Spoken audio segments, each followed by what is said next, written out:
So my name is Sharon Kane, and I'm the proud mum of Miles Kane Adams, who is now 21. He was late diagnosed with autism. He was diagnosed when he was 18 after I pushed for a second opinion, as I knew that there was something other than global development delay going on with my son. And at 18, he was diagnosed with being profoundly autistic with a mild global development delay.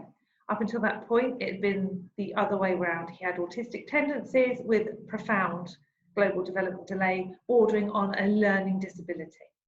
From the age of 7, Miles was under CAMH, as he didn't want to live here anymore. He wanted to die.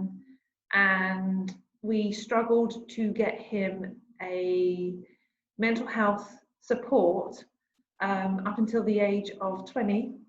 At the age of 19, I threw not just my toys out the pram, but I aimed them at people's heads because I was tired of seeing my son go around in a circle of not feeling good about himself to the point where he no longer wanted to live. And it was on my shoulders to bring him out of that in any way that I could. I would do it knowing my son and his triggers rather than being a mental health specialist. I was a specialist in my son because I'm his mum. The mental health offer up until that point has been medication and cognitive behaviour therapies and just sitting in a room with strangers talking about feelings.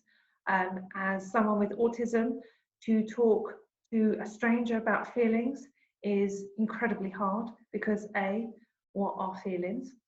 And B, I don't like strangers, this is new and you're scaring me.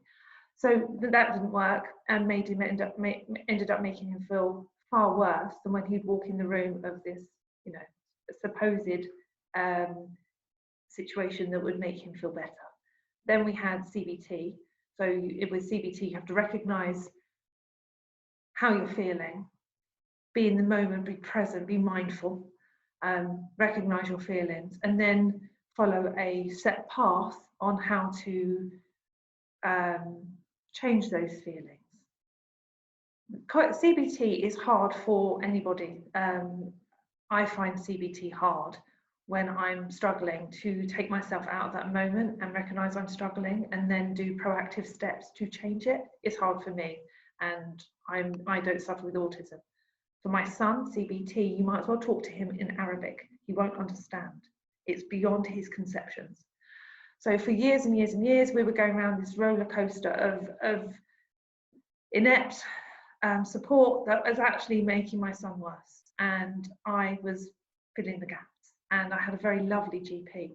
And it was with his help that we got Miles some funding, and now he is having one-to-one counselling with an autistic specialist counsellor. We travel from Luton to Northampton for it. So it's about an hour in the car for an hour session and then an hour back. COVID has interrupted play, so we haven't had consistency with her, but when we do have a period of consistency, and there's been a few windows where we've had some good connection with her, it's worked wonderful.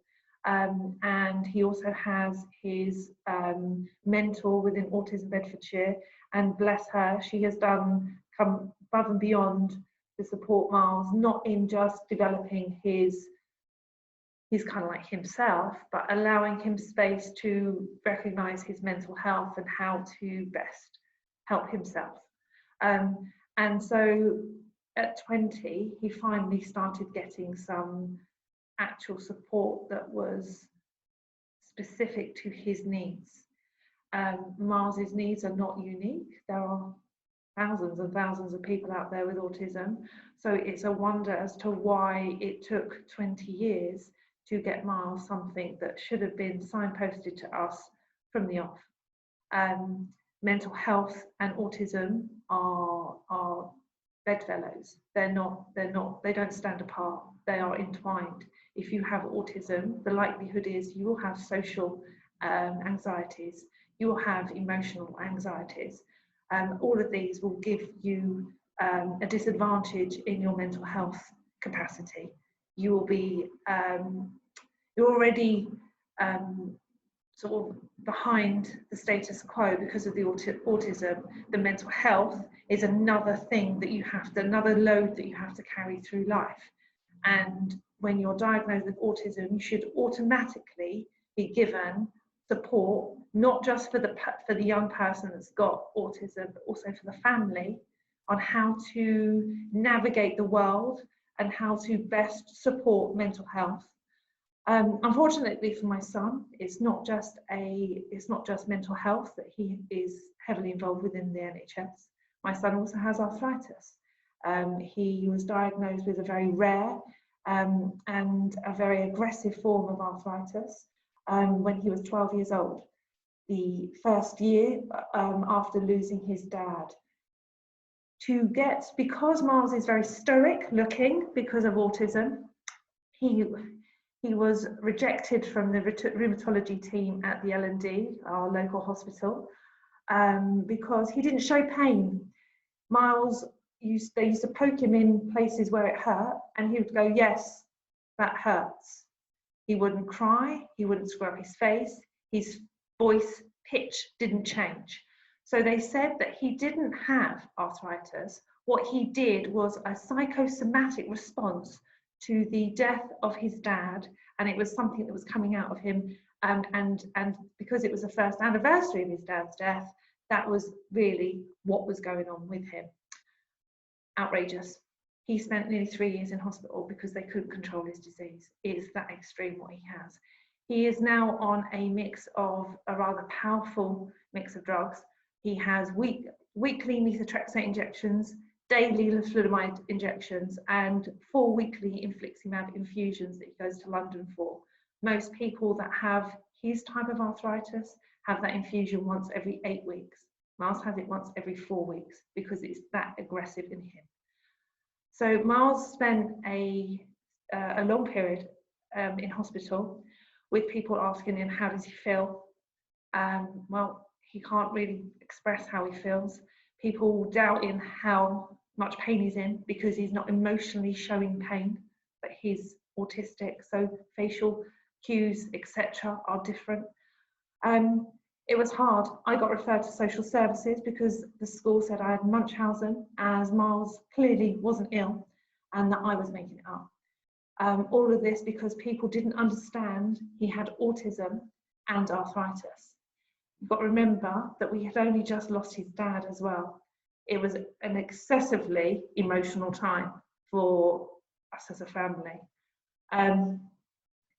Things are better because I've learned a lot, and I do not take no as the final answer. I will push, and that's why I've got funding for Miles, for him to have bespoke NHS, well, it's outside of the NHS, private NHS funded one-to-one support that's autistic for his mental health. And it's the same within the arthritic circle that he's in. I refuse for him to attend any Zoom or telephone appointments, which is now kind of standard with COVID, as they stress him out. If they want to liaise with him about his disease and what's going on, they have to liaise with me. But what if Miles didn't have me? How would he cope? How would he be supported? Because he cannot liaise with people over the phone. He cannot liaise with people via Zoom.